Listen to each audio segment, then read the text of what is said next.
دسمبر 1965 کی خصوصی ٹرانسمیشن میں ایک بار پھر آپ کو خوش آمدید. اچھا، اور ہمارے ساتھ ناظرین موجود ہیں کرنل ریٹائرڈ عابد حسین ملک صاحب، بریگیڈیئر ریٹائرڈ طارق زمان ملک صاحب. اچھا سر، ہم بات کر رہے تھے انڈیا کے حوالے سے بھی. میں آپ سے یہ سوال کروں گی کہ ابھینندن کو چائے پلانا اور پھر اس کے بعد کلبھوشن یادو کی گرفتاری، بھارت نے ہمیشہ ہٹ درمی ہی دکھائی ہے، تو ان میں اتنی غیرت کیوں نہیں آتی ان لوگوں کو؟ بہت اچھا کویشچن کیا آپ نے. واقعی ہی میں پہلے تو شاید اتنا قائل نہیں تھا کہ ان کو غیرت نہیں آتی، لیکن میں نا ریسنٹلی میں نے دیکھا ٹویٹر کے اوپر مختلف جگہوں پہ نا اسپیس پہ ان سے ٹکراؤ بھی ہو جاتا ہے کئی دفعہ، سوشل میڈیا پہ دیکھا.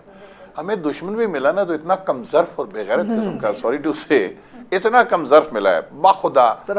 سوری ٹو سے ہمارے جو مشران ہیں نا پشتون قبائل کے، وہ بھی پشتو میں کہتے ہیں کہ اللہ تعالیٰ بغیر دشمن نہ رکھے، یعنی اللہ کو بغیر دشمن سے بچائے. سر یس، یہ انتہائی گھٹیا اور وہ کم ظرف دشمن ہے.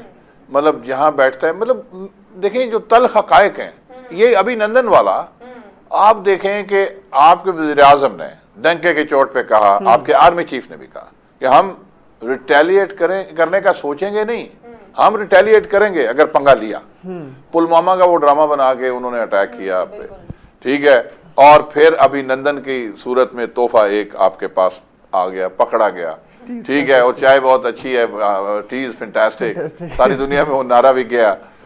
اچھا، کپڑے تک آپ نے اس کو پہنا کے بھیجے، آپ نے اس کو بڑی عزت خاطر مدارت، ورنہ تو وہ لوکل کشمیری جو ہے اس کو مار ڈالتے. یہ پاک فوجی کو سلام کریں وہ کہ ہمارا ظرف ہے، ہم کم ظرف نہیں ہیں ان کی طرح. اچھا، وہ آپ نے ان کو روانہ کیا اور آگے سنیں کہ آگے پہلے تو اس پہ لعنت ملامت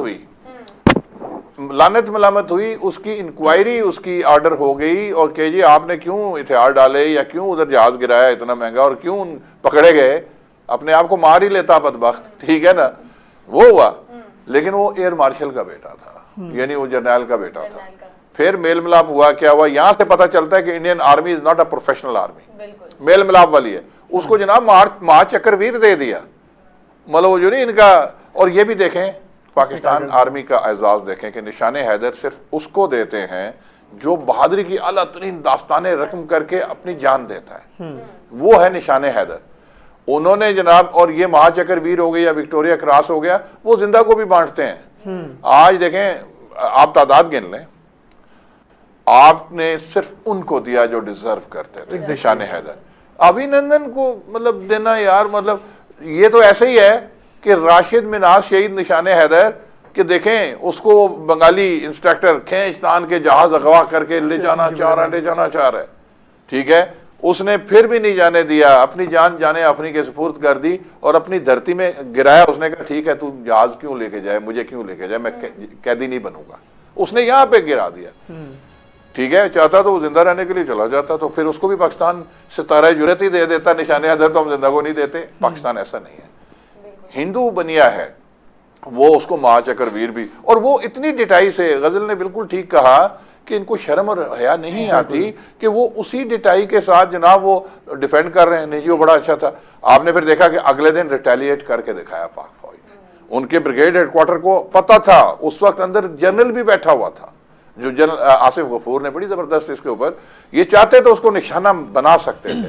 انہوں نے صرف سبق سکھانے کے لیے اس کے چند گز دور راکٹ مار کے بمبارڈمنٹ کر کے واپس آ گئے کہ اگر ہم ادھر مار سکتے ہیں تو ہم ادھر بھی مار سکتے ہیں. یہ ہمارا ظرف ہے، یہ ہماری پروفیشنلزم ہے، ہم بے گناہ پہ نہیں کرتے.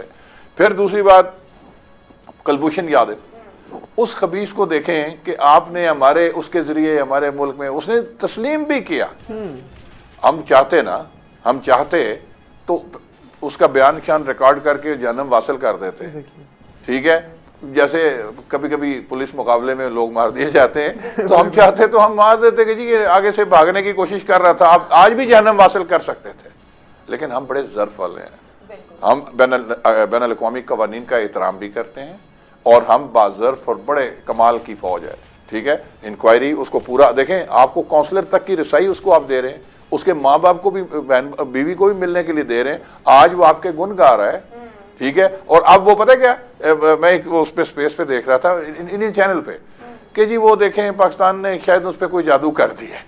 یہ ہندو ہی کالے جادو والے، خود بھی کالے ہیں، کالے جادو کے لیے مشہور ہیں. ہم جادو شادو نہیں کرتے، ہم دلوں پہ مر جائے تو الزام پاکستان پہ عائد کیا جاتا ہے. یہی ادھر تو بچہ مرے کوا مرے تب بھی، اور یہاں پہ ایک کوا مارا ہے انہوں نے، ہم نے تو الزام نہیں لگایا. ٹھیک ہے نا، یہاں پہ آگے بمبارٹمنٹ کر کے گئے بھی تو 2 درخت اور 1 کوا جنم حاصل کیا. ٹھیک ہے، ہم اس کو شہید نہیں کہتے. چلے جی درخت تو پھر بھی شہید ہے، کوا حرام ہوتا ہے. ٹھیک ہے، تو یہ تو خود کوے ہیں، اور گانے بھی بناتے ہیں جھوٹ بولے کوا کاٹے.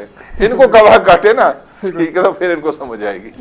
سر آپ کیا کہیں گے اگر بات کی جائے بھارت کی خارجہ پالیسی کی، تو اپنی ناکام پالیسی کی وجہ سے وہ پوری خطے میں تنہا کھڑا ہے. سر کیا کہیں گے؟ یہ بھی جو اس کی خارجہ پالیسی جو پاکستان میں اسے شرمندگی ہوئی ہے، جو اسے وہاں سے سارا کچھ لے کر جتنا پیسہ اس نے انڈکٹ کیا وہ تو سارا واپس جانا پڑا ہے، اور جس شرمندگی سے وہ واپس گیا ہے اس کی آپ کے سامنے ہی ہے جو اس کی خارجہ پالیسی ہے.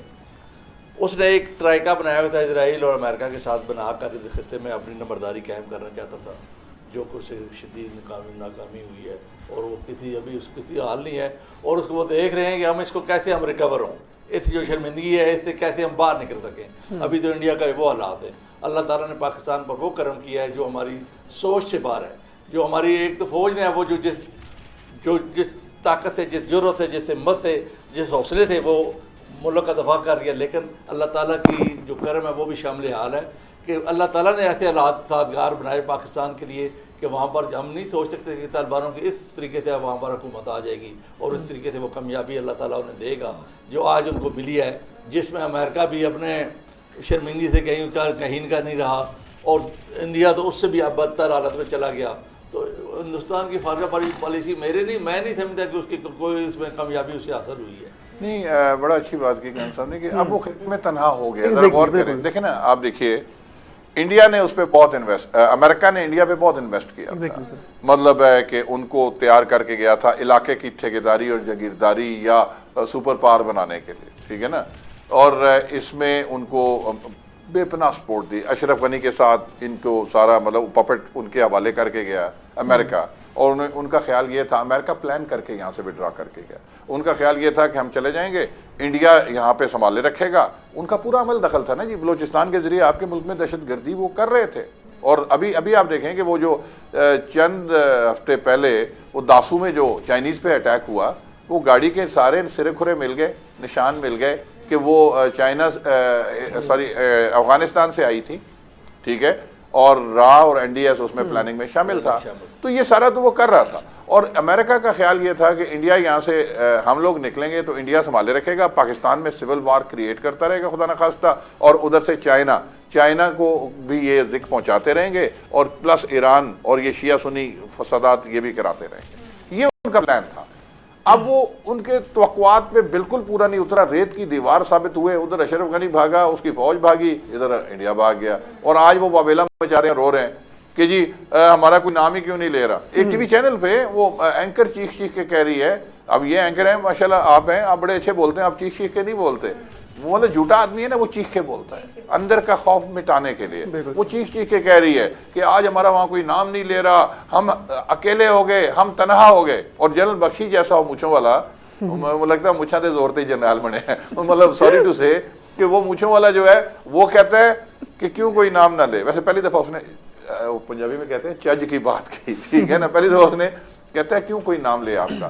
آپ کو امریکہ نے کہا تھا کہ آپ آئیں، اپنی فوج دیں، لڑیں طالبان کے خلاف. تو اس وقت آپ کی فوج، وہ اپنی فوج کو کہہ رہے ہیں کہ اس وقت انڈین فوج کو ٹھنڈے پسینے آ گئے تھے. یہ جنرل بخشی کا ویڈیو ہے کہ ٹھنڈے پسینے آ گئے تھے خوف سے. اپنا جرنیل اگر وہ کہہ رہا ہے کہ ٹھنڈے پسینے آ گئے تو پھر آپ دیکھ لیں کہ ان کی اوقات کیا ہے. اچھا، اب اس وجہ سے جیسے آپ ہو نا، آپ کا ایک سپاہی ہو، ٹھیک ہے، چاہے وہ پولیس کا فوج کا، آپ اس کو ایک پکٹ پہ کھڑا کریں گے، یار جو مرضی ہو جائے اس کا دفاع کرنا، اس کو نہ چھوڑنا، اور وہ 1 منٹ میں بھاگ جائے، اس کو چھوڑ جائے دشمن کے رحم و کرم پہ، تو آپ اس سپاہی کا کورٹ مارشل کرو گے نا، آپ اسے نفرت کرو گے. تو امریکہ ان کو رکھوالی کے لیے چھوڑ کے گیا تھا، تو وہ نہیں پورے اترے، تو وہ امریکہ بھی ان سے متنفر ہو گئے. آپ دیکھیں کسی پروسیس میں ان کو بیچ میں نہیں ڈال رہا. نمبر 1 جو ان کا سوال تھا کہ تنہا ہو گیا. رشیا اس وقت نئے بلاک میں آپ کے ساتھ شامل ہو رہا ہے، آپ کی جنگی مشقیں اکٹھی ہوئی. ٹھیک ہے, دوستی ہوئی. طالبان کے پروسیس میں اب Russia is شوئنگ interest because Russia is sitting 150 kilometre away from your Gwadar port, اور وہ اس میں سی پیک میں چائنا کے ساتھ آنا چاہ رہا ہے. تو یہ ایک بلاک بن گیا, انڈیا اکیلا رہ گیا. اور پھر آپ یہ دیکھیں کہ یہ جو ابھی افغانستان طالبان میں جب انشاءاللہ سٹیبل ہوتی ہے سچویشن, اور یہ بھی دیکھیں بڑی تاریخی بات ہے کہ 9/11 کو ان کے ساتھ ڈبیکل ہوا. میں نے اس پہ ایک ٹویٹ بھی کیا ہے کہ 9/11 کو ڈبیکل ہوا, کل یہ حکومت فارم کرنا چاہ رہے, لیکن انہوں نے کہا کہ ایک ہفتہ اور لیں گے. انشاءاللہ 9/11 کو یہ فارم کریں گے حکومت. اب غور کریں, 9/11 کو گئے, 9/11 کو آئیں گے اور پھر انشاءاللہ صدیوں حکومت کریں گے, کیونکہ ان کا اپنا ملک ہے. یہ انویڈرز نہیں ہیں. انویڈر تو وہ ہیں جو باہر سے آ کے آپ کے ملک میں کبھی رشیا چڑھ دوڑتا ہے, کبھی امریکہ چڑھ دوڑتا ہے. تو جب یہ سٹیبل ہوں گے نا تو آپ کا سینٹرل ایشین سٹیٹس تک ٹریڈ جائے گا, ٹھیک ہے نا. سی پیک کے ثمرات ادھر بھی جائیں گے, چائنا بھی انٹرسٹڈ ہے اس میں, افغانستان میں بھی خوشحالی آئے گی, انڈیا بالکل اب ایسٹرن بارڈر پہ محدود رہ جائے گا. تو کہنے کا مطلب یہ ہے کہ اس وجہ سے وہ بالکل تنہا ہو گیا ہے, اس کی اس وقت مت ماری گئی ہے, اور وہ منتیں ترلے کر رہے ہیں کہ کسی طریقے سے طالبان کے ساتھ مذاکرات یا بات چیت ہو جائے. طالبان نے بڑا اوپنلی, آپ نے دیکھیں ذبیح اللہ کا بیان دیکھا, اس نے صاف کہا ہے کہ ہمارے خلاف کوئی بھی نہیں بول رہا دنیا میں سوائے انڈین اور انڈین میڈیا کے. تو پٹھان تو کبھی زخم نہیں بھولتا نا, یہ ان کے خلاف لڑتے رہے, ان کے خلاف ان کو زج کرتے رہے. اس میں سر یہ ہے کہ جیسے افغانوں نے جنگ جیتی ہے, کس بیس پر جیتی ہے؟ وہ جذبہ ایمانی پر جیتی ہے. ایگزیکٹلی. ابھی دیکھیں پاکستان جب بنا تو پاکستان بننے کا کیا, لا الہ الا اللہ, پاکستان کا مقصد کا لا الہ الا اللہ, بالکل اس نام پر بنا ہے. ابھی پاکستان اگر 20 سال جنگ لڑنے کے بعد, ابھی پاکستان کے پاس کیا ہے, دو چیزیں ہیں. ایک تو جذبہ ایمانی ہے, دوسری ہمارے پاس ٹریننگ ہے. ٹریننگ بھی پاک فوج کی جو ٹریننگ ہے پر دنیا میں بہت کم مسالے ملتے ہیں. ٹریننگ کے ساتھ جب جذبہ ایمانی کمبائن ہوتا ہے تو وہ آپ کے سامنے اس کی مثال ہے کہ جذبہ ایمانی والے جو لوگ ہیں, جو رف اینڈ ٹف رہنے والے لوگ ہیں, وہ افغانستان میں انہوں نے ثابت کیا ہے 20 سال جنگ لڑ کر. نہ ان کے پاس کوئی وہ اس طرح کے امریکن کے وسائل تھے, نہ کچھ تھا, لیکن ان کے پاس کیا تھا, جذبہ ایمانی تھا. جس جذبہ ایمانی پر وہ فوج لڑی ہے اس نے پاکستان کے اور راستہ ہموار کیا ہے کہ پاکستان کی فوج جو ٹرینڈ فوج بھی ہے اور جو جذبہ ایمانی ان کے پاس موجود ہے. آج ابھی جنگ کا نام آتا ہے نا سر, تو ہم یہاں بیٹھے ہوئے ہمارا ایک ہم فورس ملٹی پلائر بن جاتا ہے. یہ جذبہ ایمانی جو ہے نا ہمارے اندر ایک فورس ملٹی پلائی کر دیتا ہے, اور ہم آگے کہتے ہیں کہ کوئی کون سا وقت ہوگا جب آگے نکل کر ہم جا کر آمنا سامنا کریں گے, دشمن کا سامنا کریں گے. تو اس جذبہ ایمانی کے ساتھ ہمیں انشاءاللہ دنیا کی کوئی طاقت, یہ پاکستان ہر آنے والے دن میں اور زیادہ مضبوط ہوگی. آج تو پاکستان فوج جس مقام پر کھڑی ہے, دنیا کی چند فوجیں ہیں جو اس مقام پر ہیں. 7ویں ایٹمی قوت بن گئی ہے, اور اس کے بعد میزائل سسٹم, سارے سسٹم اتنے آگے چلے گئے ہیں کہ ہمیں انشاءاللہ اس میں یہ ہمیں کوئی فکر کی بات یہ ہے کہ پاکستان کو کیسے ذکر یا نقصان پہنچا سکے گا. اور یہ جو 5th جنریشن وار ہے انشاءاللہ اس کے لیے ہماری انٹیلیجنس ایجنسیاں اور سارے ادارے پوری طرح تیار ہیں اور پوری طرح اس کے ساتھ فائٹ بیک کر رہے ہیں, اور انشاءاللہ اس کو کامیابی سے ہی لڑتے رہیں گے. جیسے امید گل نے سر کیا کہا تھا, انہوں نے کہا امریکہ کو شکست کون دے گا, پاکستان اس کو شکست دے گا کیسے, اپنے امریکہ کو امریکہ کی مدد سے شکست دی جائے گی. دیکھیں بات یہ ہے کہ پاکستان ایک نظریاتی مملکت ہے. دیکھیں نا دنیا میں نظریاتی بنیاد پہ دو آپ کہہ لیں, نبی کریم صلی اللہ علیہ وسلم نے جب فتح مکہ ہوا, مدینہ مکہ, ایک اسلام کی بنیاد ہے کہ ہم ایک آزاد مملکت ہو جو اللہ اور اللہ کے نبی کا ذکر کرنے کی اجازت ہو, مسجدیں ہوں کوئی, اور بت پرستوں کے خلاف ہو. دوسری ریاست اسلامی پاکستان ہے, یہ بھی نظریے کے بنیاد پہ بنا کہ جہاں ہم آزاد ہوں, اپنی مذہبی آزادی ہو, اسلامی جمہوریہ پاکستان ہو, اور بت پرستوں کے خلاف. بت, ہندو بھی بت کو پوجتا ہے. تو یہ نظریہ, جب آپ کا ایک نظریہ ہوتا ہے نا تو پھر آپ کو کوئی شکست نہیں دے سکتا. اور پھر جذبہ ایمانی, مطلب ہم تو 313 والی روایت کو لیتے ہیں نا کہ آلات ہیں, اوزار ہیں, ہتھیار ہیں, لیکن وہ 313 کا لشکر نہیں ملتا. وہ 313 کا لشکر ہے تو وہ پاک فوج ہے جس نے ثابت کیا. اور اب میں کہوں گا طالبان, دیکھیں انہوں نے بھی فتح مکہ کی یادیں تازہ آ کے عام معافی کا اعلان کیا. میرے نبی نے بھی عام معافی کا اعلان کیا تھا صلی اللہ علیہ وسلم نے. اچھا, پھر انہوں نے کہا جی کہ کسی سے بدلہ نہیں لیں گے. حضور نبی کریم صلی اللہ علیہ وسلم نے بھی کہا تھا کسی سے بدلہ نہیں لیا جائے گا. ابو سفیان دیکھیں نا ان سے بھی بدلہ نہیں لیا بلکہ کہا جی ان کے گھر میں بھی جو پناہ لے گا وہ بھی محفوظ. طالبان نے بھی وہی روایت اپناتے ہوئے انہوں نے کہا اپنے اپنے گھروں میں جو رہیں گے ہم کے کچھ نہیں کہیں گے. تو میں یہ کہتا ہوں کہ اللہ پاک ان کو ہمت دے, تقویت دے. یہ انشاءاللہ تعالی دیکھیں محفوظ افغانستان پاکستان کے تحفظ کا بھی ضامن ہے. اس سائیڈ سے آپ سکون میں ہوں گے, ٹھیک ہے, اور خوشحال پاکستان افغانستان کی خوشحالی کا بھی ضامن ہے. طالبان نے اس چیز کا ادراک کیا ہوا ہے, آپ کو بڑے بھائی کی طرف ساتھ عزت بھی دے رہے ہیں. اور پھر دیکھیں اللہ نے آپ کو عزت دی نا کہ وہ PIA جس کو دنیا نے اپنے ملکوں میں بین کر دیا, جس میں دنیا نے کہا جی کہ ان کے پائلٹ یا یہ جہاز اچھی کوالٹی کے نہیں ہیں, آج وہی دنیا بھر نیٹو ہے کتنے ملک تھے 30 تو ویسے ہیں ممبر ملک ہوتے ہیں اور باقی ملا ملو کے 42 کنٹریز, وہ سارے کے سارے لائنوں میں لگ کے آپ کا گرین پاسپورٹ پاکستان, ٹھیک ہے, ویزا لگوا کے لائنوں میں لگے ہوئے اور اسی PIA کے مرہون منت تھے کیونکہ اور کوئی فلائٹ وہاں پہ آپریٹ نہیں کر رہی تھی. تو آج آپ نے اللہ کے فضل سے ایک عزت بھی کمائی ہے, نام بھی کمایا ہے. تو انشاءاللہ تعالیٰ پاکستان جو ہے نا جی محفوظ ہاتھوں میں, اس میں کوئی وہ. آپ نے طالبان کی بات کی, پھر بات کی بھارت کی. طالبان ترجمان کی جانب سے بیان سامنے آیا ہے کہ وہ کشمیر کے لیے بھی لڑیں گے, کشمیر کے لیے بھی آواز بلند کریں گے. اس کے بعد ہم دیکھ رہے ہیں کشمیر میں وہ ٹھیک ہے, یہ ان کی مہربانی ہے کہ انہوں نے بولا, لیکن پتہ کیا شیراز, کشمیر جو ہے نا ہمارا ہے.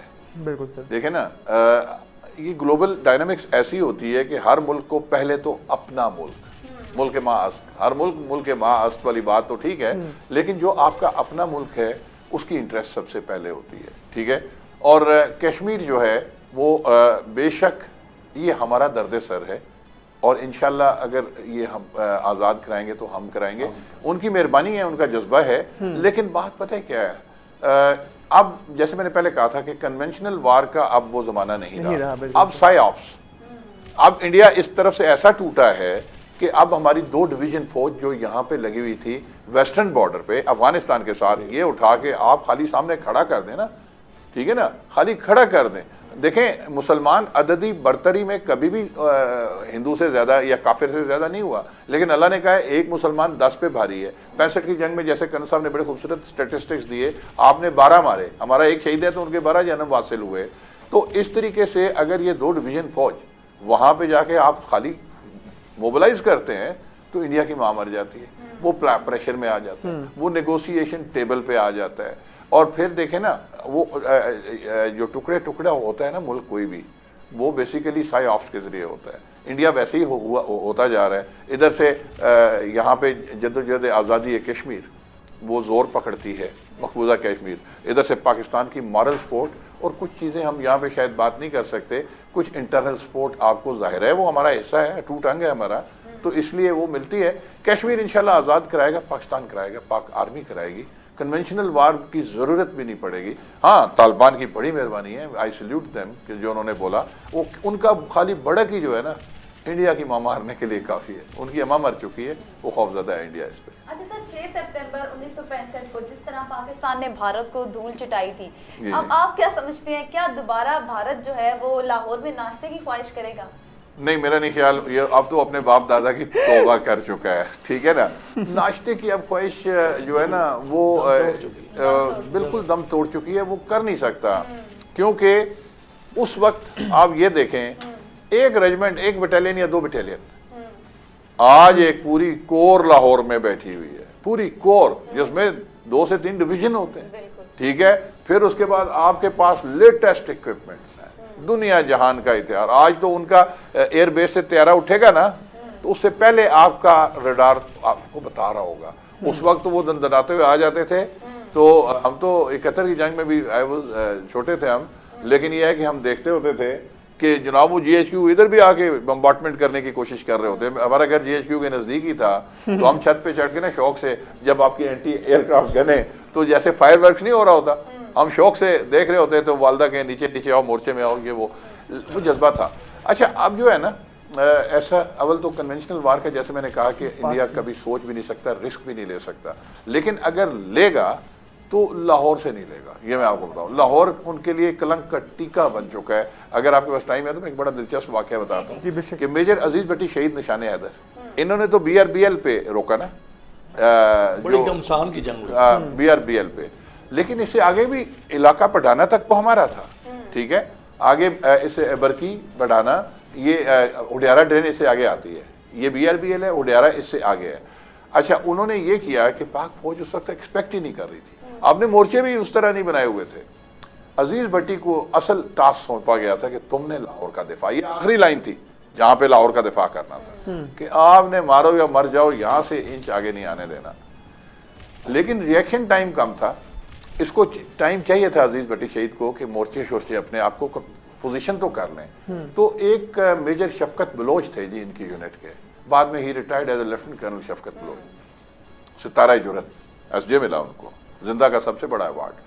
تو ان کو ٹاسک دیا گیا کہ آپ آگے چلے جائیں اڈیارہ پہ، اڈیارہ میں کوئی مورچہ شورچہ نہیں تھا، کہ بس آپ نے 8 سے 10 گھنٹے دشمن کو روکنا ہے تاکہ تب تک عزیز بھٹی مورچے ورچے کھدوا کے بیٹھ جائیں۔ شفقت بلوچ کی زبانی یہ میں داستان، وہ فورٹریس لاہور میں ہم نے 6 ستمبر کا سٹال لگایا، اور آرمی کی میری یونٹ کا، میں یونٹ کمانڈ کر رہا تھا، تو میں نے ان کو پھر اپنے سٹال پہ اسپیشل بٹھا کے نا ان سے گپ شپ، لوگ آتے تھے آپ جیسے موٹیویٹڈ، سارے ٹی وی اینکرز بھی آئے، انہوں نے بھی آ کے بات چیت کی ان سے۔ اچھا یہ داستان میں نے ان سے سنی، وہ کہتے ہیں کہ جی میں گیا، قسم پرسی کی حالت تھی، ویپن شیپن یہ وہ، اور جا کے بننے پہ لٹا دیا بندوں کو، مورچہ کھولنے کا ٹائم نہیں تھا، وہ آ رہے تھے سامنے۔ کہتے ہیں لاتعداد اٹیکس میں نے ان کے فیل کیے، آتے تھے چن چن کے، اوپر سے پوری ان کی اٹلری پورا توپخانہ ان پہ فائر کر رہا تھا، اور اوپن میں لیٹے ہوئے، مورچے میں ہو تو بچت ہو نا، اوپر سے جہاز فائٹر ایئر کرافٹ اوپر سے وہ شیلنگ اور اسٹریفنگ کر رہے ہیں۔ کہتے ہیں میں دوڑ دوڑ کے کبھی اس درخت کے ساتھ ادھر اس جوان کو پوزیشن یہ کرو، وہ آ رہے ہیں، ادھر سے رخ کرو۔ کہتے ہیں لاتعداد اٹیک، صرف 6-8 گھنٹے نہیں، 16 گھنٹے تک ان کو 1 انچ آگے نہیں آنے دیا۔ کہتے ہیں صبح رات کو حملے کرتے تھے، دن ہوا تو واپس چلے گئے۔ کہتے ہیں ادھر سے پیچھے سے آرڈر آ گیا کہ آ جائیں، عزیز بھٹی نے بھی اپنے آپ کو نا پوزیشن تیار کر دی ہے۔ تو کہتے ہیں ایڈجوٹنٹ نے پوچھا، جو یونٹ کا ایڈجوٹنٹ، اس نے پوچھا کہ سر کتنی نفری، مطلب اس نے پوچھا کہ کتنے بچے ہیں، ٹھیک ہے نا، تو انہوں نے سمجھا کہ اس نے پوچھا ہے کہ کتنے شہید ہوئے ہیں، تو انہوں نے کہا کہ یار کوئی 13-14۔ اس نے کہا اچھا سر 13-14 بچے ہیں، چلیں سر گڈ انف۔ مطلب ایک کمپنی میں اگر 150-200 بندہ ہے تو 150 بندہ ہے اگر، تو اس میں وہ توقع کر رہے تھے کہ 12 گھنٹے اگر روکا ہے اور اوپن میں بیٹھ کے روکا ہے تو زیادہ سے زیادہ 13-14 ہی بچے ہوں گے۔ تو جب انہوں نے کہا 13-14، تو انہوں نے کہا نہیں یار صرف 13-14 شہید ہوئے ہیں، باقی سارے کے سارے الحمدللہ سیف اینڈ۔ وہ حیران رہ گئے کہ یہ معجزہ ہے، اور وہ کہتے ہیں کرنل شفقت بلوچ کہتے ہیں کہ یہ اللہ کی مدد بھی تھی۔ میں اس کا ایک واقعہ بھی آپ کو آگے بتاؤں گا۔ اچھا اس پہ پھر وہ کہتے ہیں کہ آرڈر آ گیا، ویل ڈن، شاباش، لے آؤ واپس، اب عزیز بھٹی کے ساتھ مل کے لڑنا ہے، سپورٹ کرنا ہے۔ کہتے ہیں میرے ساتھ میرا کیپٹن تھا، ہم آگے چل پڑے اوپن، اڈیارہ ڈرین سے آگے۔ کہتے ہیں میں نے کہا دیکھتا ہوں دشمن کدھر ہے، واپس چلا گیا، پھر تو نہیں آ رہا۔ دیکھا ہے تو ہم سیدھے دے بمپڈ انٹو این ایریا جہاں پہ انڈین پوری کمپنی اور سکھ میجر اور اس کا ایک کمپنی 2IC وہ بیٹھے ہوئے وردی میں بیٹھے ہیں، اور ان کو بریفنگ دے رہے ہیں، پلاننگ دے رہے ہیں۔ کہتے ہیں ہم تو وہ حیران رہ گئے نا، they were not expecting, they were shocked۔ کہتے ہیں میں جا کے بولا جی اسلام، ہاں جی سردار جی کی حال ہے، اس نے بھی ہاتھ شاتھ ملایا۔ کہتے ہیں بھی شک ہینڈ، میں کیا کی ارادے نے، وہ پریشان کہ یار، اور ان کی گنیں لٹکی ہوئی ہیں اور ان کے ساروں کے پاس گنیں۔ کہتا ہے جی سچی گل تو دساں، لاہور ویکھن آئے سا، یہ سکھ کہہ رہا ہے کہ لاہور ویکھن آئے سا، لیکن میری بڈھی دا میں نے لکھ کے دیتا جب ہم جنگ کے لیے آئے، تو کہتا ہے میری بیگم نے کہا کہ تمہوں لاہور نہیں دسنا، ایویں جا رہے ہو مسلیاں تے نہ چڑھائی کرو، آپ کو لاہور نہیں نظر آئے گا۔ تو کہتا ہے اس نے کہا میں تینوں لکھ کے دینی ہے۔ کہتا ہے یہ دیکھیں، اس نے جیب سے نکالا، اور کہتے ہیں میں حیران کہ اس کی بیوی نے لکھ کے دیا کہ تمہوں لاہور نہیں دسنا، پنگا نہ لو، پنگا مت لو، آپ کو لاہور نہیں نظر آنا۔ کہتے ہیں میں کیا آفرین ہے ساڈی پرجائی تے، یہ کہتے ہیں اچھا کر کے انہوں نے کہا بیٹھو چاہ پیو، انہوں نے کہا نہیں بڑی مہربانی، اور آتی ویکھاں گے پھر۔ یہ کر کے ہاتھ ملایا۔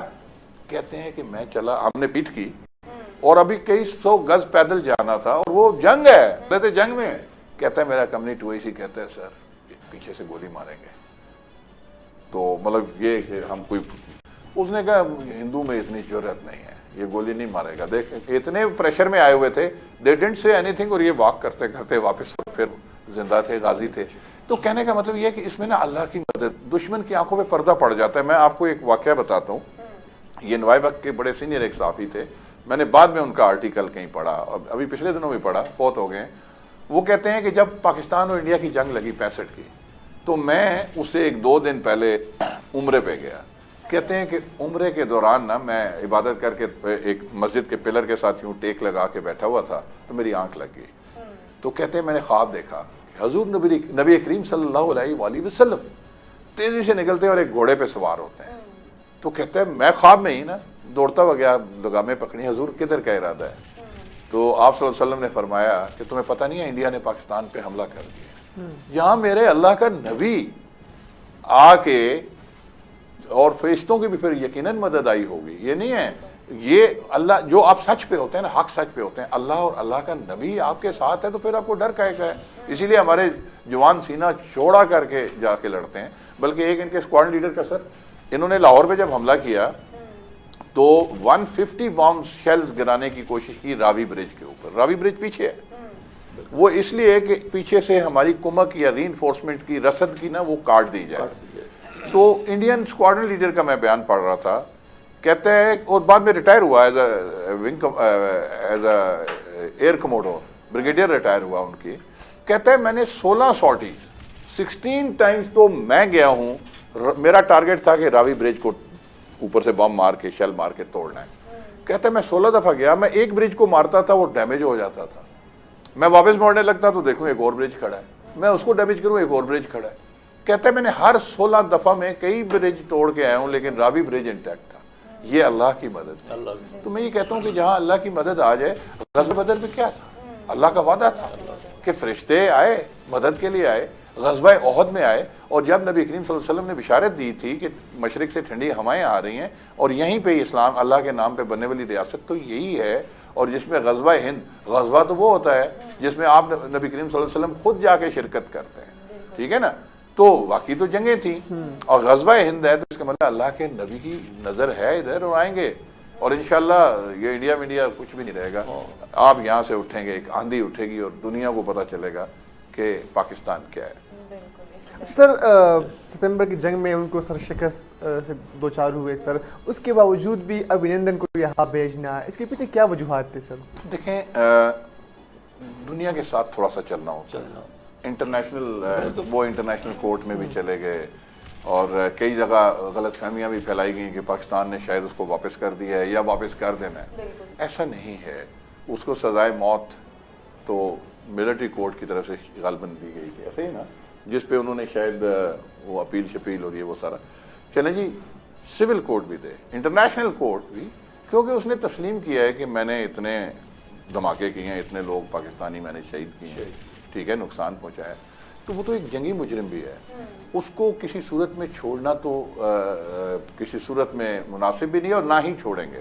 میں سمجھتا ہوں یہ کویشچن شیراز آپ کا بہت اچھا ہے کہ ابھی تک اس کا فیصلہ کیوں نہیں ہو جاتا. اس کو پھانسی دی جائے, میں آپ کے ساتھ ہوں, میں اتفاق کرتا ہوں آپ سے کہ اس کے اوپر گورنمنٹ, کیونکہ دیکھیں اب یہ گورنمنٹ لیول کا ڈیسیشن ہے, گورنمنٹ لیول کا ڈیسیشن ہے. ایک ممتاز قادری ناموس رسالت والا, اس کو تو پھانسی دینے کی بڑی جلدی تھی. بے شک وہ نون لیگ گورنمنٹ نے دی, اور شاید اس پہ مار بھی, اللہ کی مار بھی اس لیے ان کو پڑی, ٹھیک ہے نا. اس کو دیکھیں, زرداری بہت, میں سیاست پہ آنا نہیں چاہ رہا لیکن وہ سمجھدار سیاستدان ہے. اس کے گورنر کو مارا تھا نا اس نے, سلمان تاثیر, اس نے اپنے دور میں اس کو پھانسی نہیں لگنے دی. ادھر سے جناب پائے کھانے والے, تو بریانی کھانے والے, انہوں نے اپنے دور میں ٹانگ دیا, اس کو پھانسی دے دی. اس سے کتنی دنیا آپ کے خلاف بھی ہوئی, آپ کے بہت سارے ووٹر, ٹی ایل پی کا بنیاد ہی وہاں سے ڈلی ہے نا, طریقے لبیک پاکستان. تو میں یہ کہتا ہوں کہ اگر اس کو آپ پھانسی دے سکتے ہو تو یہ تو دشمن ہے سب سے بڑا, یہ بھی دشمن ہے, ٹھیک ہے. وہ تو ناموس رسالت پہ بیچارے کو آپ نے, وہ جو بھی تھا, میں اس پہ نہیں بات کرتا, لیکن یہ تو دشمن ہے, اس نے تو آپ کے ملک میں بہتوں کو شہید کیا ہے. تو میرا نہیں خیال. اور ایک بات یاد رکھنا, کوئی پولیٹیکل گورنمنٹ کتنے بھی پریشر میں آ جائے, پاک فوج اپنے مجرم کو نہیں چھوڑتی. اس نے تو ہمارے بہت سارے فوجی بھی شہید کیے ہیں, ہماری قوم کے جوان سیولین بھی شہید ہوئے ہیں. تو اس لیے میرا نہیں خیال کہ آرمی ول الاؤ, یا اور آرمی اور گورنمنٹ ہے بھی ایک پیج پہ, تو یقینی طور پہ کہیں نہ کہیں ڈیسیژن ہوا ہوگا کہ کب اس کو جہنم حاصل کرنا ہے, اور اس کو کرنا چاہیے. چھوڑنے کا سوال نہیں پیدا ہوتا, اور ڈیلے بھی نہ کریں. ڈیلے کرنے سے نا بہت ساری غلط فہمیاں جنم لیتی ہیں. تو میرے خیال میں یہ should be sorted sir out. جیسے کہ آپ نے بتایا کہ آپ کے والد صاحب نے جو ہے 65 کی جنگ لڑی تھی, تو جس طرح مجھے بہت زیادہ انٹرسٹ ہو رہا ہے آپ کی باتیں سننے میں, ہسٹری جاننے میں, لیکن آپ کو بھی ہوگا, تو کوئی ایسی بات, کوئی ایسا واقعہ جو آپ کو یاد ہو. میں بتاتا ہوں. میرے ابا جی کے نا سگے ماموں کے بیٹے, وہ بھی اسی یونٹ میں ان کے نیچے انڈر کمانڈ تھے. اچھا, اب کیا تھا کہ سیز فائر ہو گیا تھا. میں ماموں کے بیٹے کی ذرا آپ کو مثال بتاؤں. ان کا میرا جو فیملی گریو یارڈ ہے نا گاؤں میں, تو بالکل بیک پہ ہمارے بیڈ روم کے پیچھے ہمارا اپنا فیملی گریو یارڈ ہے, اس میں وہ دفن ہے.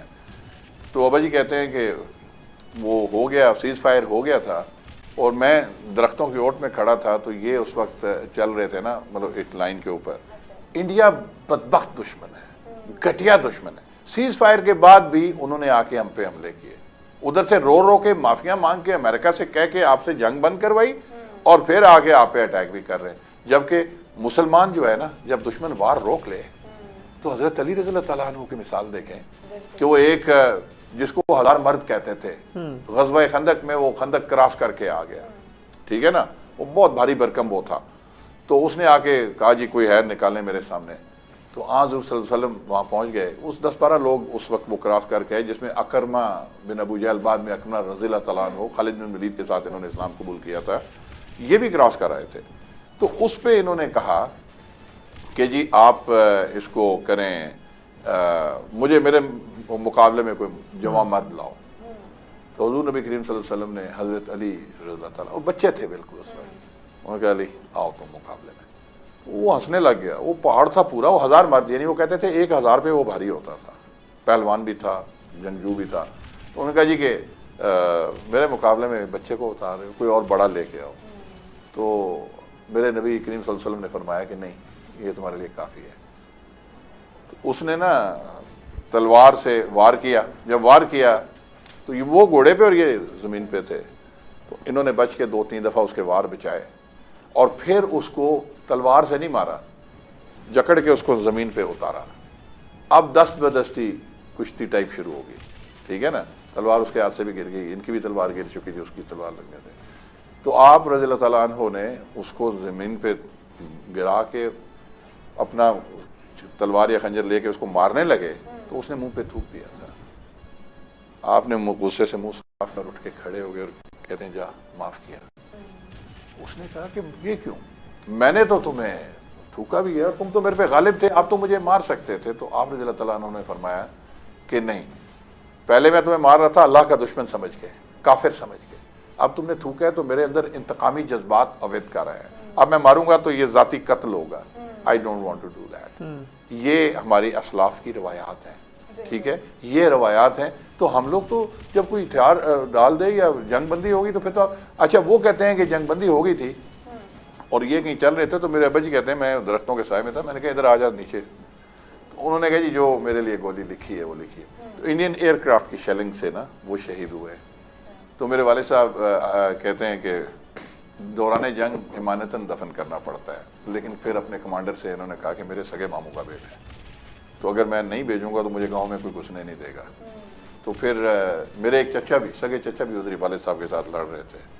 تو وہ کہتے ہیں کہ پھر ابا جی کہتے ہیں کہ جنگ چونکہ بند ہو چکی تھی تو چچا کے ذریعے ان کی ڈیڈ باڈی بھیجی. میں وہ بتا رہا تھا کہ یادگار کیسے, کہ یادگار اس طرح ہے کہ ان کی نا بعد میں میری والدہ نے خط دکھایا. انہوں نے اپنی والدہ کو خط لکھا کہ جنگ 17 دن کی جنگ تھی تو ختم ہو گئی ہے, جنگ بند ہو گئی ہے, اور مجھے کلک ہے کہ مجھے شہادت نصیب نہیں ہوئی. دعا کریں کہ میرا اللہ, اب آخری دن ہے, آج جنگ بند ہو رہی ہے, تو میرا اللہ مجھے شہادت نصیب فرمائے. وہ خط آج بھی ہے, اور اسی دن ان کو اللہ نے شہادت عطا فرمائی. اور پھر وہ سچے شہید تھے. وہ اس لیے کہ آپ حیران ہوں گے, یہ میں کوئی ماورائی سٹوری نہیں بتا رہا, میں کیپٹن تھا. تو میں نا ہمارے فیملی گریو یارڈ ہے, پیچھے کھڑکی, ایک روشن دان پیچھے کھلتا ہے, کھڑکیاں بیک سائڈ پہ نہیں رکھی. تو صبح فجر کی نماز کے بعد نا تلاوت کی آواز آ رہی, بڑی خوبصورت قرات. میں نے آج کے کسی مولوی یا کسی اس سے نہیں, میں نے والدہ سے کہا کہ یہ صبح کون ہے ادھر آ کے, سردیاں ہیں, سردیوں کی فجر تھی, میں چھٹی آیا ہوا تھا. تو کہتی ہیں کہ جاؤ خود دیکھ لے بیٹا. امی جی کو پتا ہے, شی اسمائلڈ. تو میں گیا ہوں,